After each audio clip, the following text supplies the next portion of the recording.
बेटा आज हम पढ़ेंगे क्लास 9th बायोलॉजी। तो पिछली वीडियो में हमने कंप्लीट किया था केंद्रक न्यूक्लियस, और जो हमने आपको बताया था न्यूक्लियस में, कि न्यूक्लियस में जो है 4 भाग होते हैं। सबसे बाहर जो है केंद्रक कला होती है, इसके बीच में जो है द्रव्य भरा होता है जिसे केंद्रक द्रव्य कहते हैं, और केंद्रक द्रव्य में जो है क्रोमैटिन धागे जो है पाए जाते हैं जो जाल के समान जो है रचना बनाते हैं, जिससे जो है क्रोमैटिन जाल कहते हैं। इसे बेटा क्या कहते हैं? क्रोमैटिन जाल। और जो है केंद्रिका होती है, क्या होती है? केंद्रिका। तो आज हम लोग पढ़ेंगे गुणसूत्र, क्रोमोसोम्स। तो आज हमारा टॉपिक क्या है? गुणसूत्र, क्रोमोसोम्स। तो गुणसूत्र क्या होते हैं, गुणसूत्र की खोज किसने की, और गुणसूत्र नाम की किसने दिया, और गुणसूत्रों की संख्या जो है कितनी होती है। तो बेटा जो है केंद्रक के केंद्रक द्रव्य में, केंद्रक के केंद्रक द्रव्य में, जैसे ही केंद्रक है, इसके जो है केंद्रक द्रव्य में जो है क्रोमैटिन धागे, क्रोमैटिन धागे जो है जाल के रूप में पाए जाते हैं। किस रूप में पाए जाते हैं? जाल के रूप में पाए जाते हैं, जिसे जो है क्रोमैटिन जाल कहते हैं। इसे बेटा क्या कहते हैं? क्रोमैटिन जाल कहते हैं। तो केंद्रक के केंद्रक द्रव्य में, केंद्रक के केंद्रक द्रव्य में क्रोमैटिन धागे, क्रोमैटिन धागे जो है जाल के रूप में पाए जाते हैं, जिसे क्रोमैटिन जाल कहते हैं। कोशिका विभाजन के समय, कोशिका विभाजन के समय जब कोशिका का विभाजन होता है, सेल डिवीजन होता है, तो क्रोमैटिन जाल, क्रोमैटिन जाल जो है खुलकर संघनित हो जाता है, जिसे गुणसूत्र कहते हैं। तो केंद्रक विभाजन के समय जो है क्रोमैटिन जाल खुलकर संघनित हो जाता है, जिसे जो है गुणसूत्र कहते हैं। तो बेटा जब केंद्रक का विभाजन हो जाता है, तो उस समय जो है क्रोमैटिन धागे खुल करके इस तरह की संरचना बनाते हैं, जिसे जो है क्रोमोसोम या जो है गुणसूत्र कहते हैं। ये बेटा क्या बन गए? गुणसूत्र। गुणसूत्र की खोज, गुणसूत्र की खोज सर्वप्रथम स्ट्रासबर्गर नामक वैज्ञानिक ने, स्ट्रासबर्गर नामक वैज्ञानिक ने सन 1875 ईस्वी में, सन 1875 ईस्वी में की, तथा वाल्डेयर नामक वैज्ञानिक, वाल्डेयर नामक वैज्ञानिक ने सन 1888 में, सन 1888 में गुणसूत्र नाम दिया। बेटा जो है गुणसूत्र की खोज सर्वप्रथम स्ट्रासबर्गर नामक वैज्ञानिक ने सन 1875 ईस्वी में की, और वाल्डेयर नामक वैज्ञानिक ने सन 1888 में इसे गुणसूत्र नाम दिया। क्या नाम दिया? गुणसूत्र। इसके बाद बेटा हम पढ़ेंगे गुणसूत्र की संख्या, number of chromosome, number of chromosome. तो किसी एक जाति के जीवों में, किसी एक जाति के जीवों में गुणसूत्रों की संख्या समान होती है। गुणसूत्रों की संख्या क्या होती है? समान होती है। जैसे बेटा जो है एग्जाम्पल के रूप में, जितने भी जो है मानव है, सभी में गुणसूत्रों की संख्या क्या होगी? समान होगी। अगर 20 है तो 20 ही होगी। यदि जो है जैसे बिल्ली है, तो जितनी भी बिल्लियां होंगी सभी में गुणसूत्रों की संख्या क्या होगी?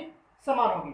तो किसी एक जाति के जीवों में गुणसूत्रों की संख्या समान होती है, परंतु भिन्न भिन्न प्रजाति के जीवों में या भिन्न भिन्न जो है जाति के जीवों में गुणसूत्रों की संख्या भिन्न भिन्न होती है। जैसे जो है मनुष्य में 46 होती है ना, गेहूं में 42 होती है, गाय में जो है 60 होती है।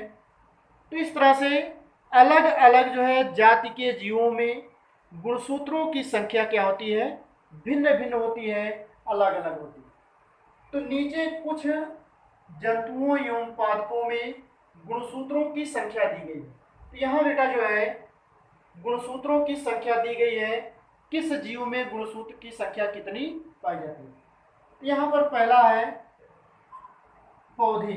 तो पौधे में गुणसूत्रों की संख्या है, तो यहाँ पर गुणसूत्र की संख्या दिया गया है, यहाँ पर पौधे का नाम।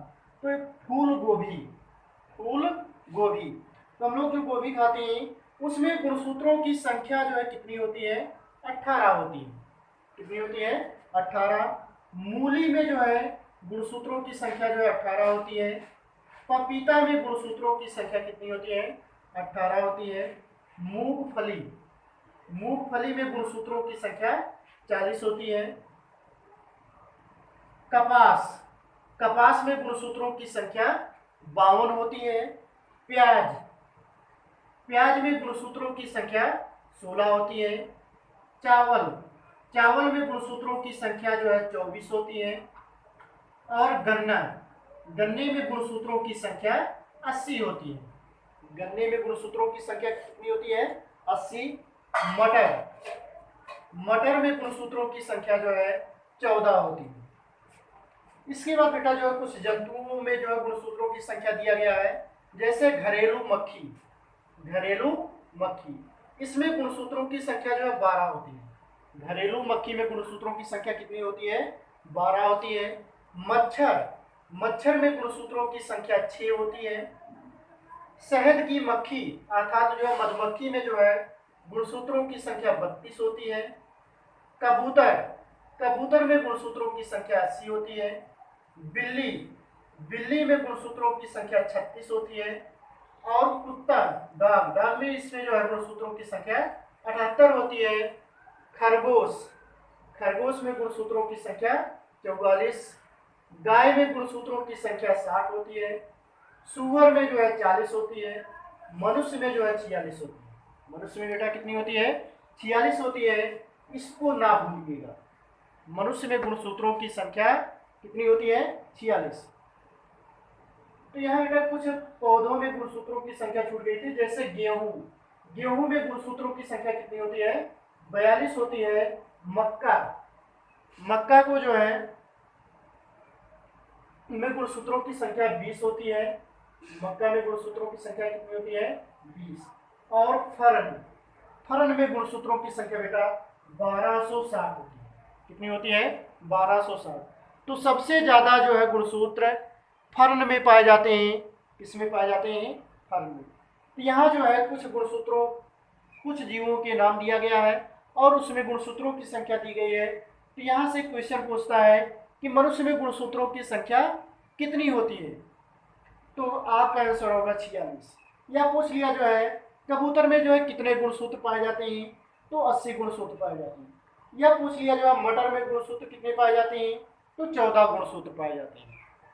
तो बेटा जो है ये जो है कुछ जीवों में गुणसूत्रों की संख्या है।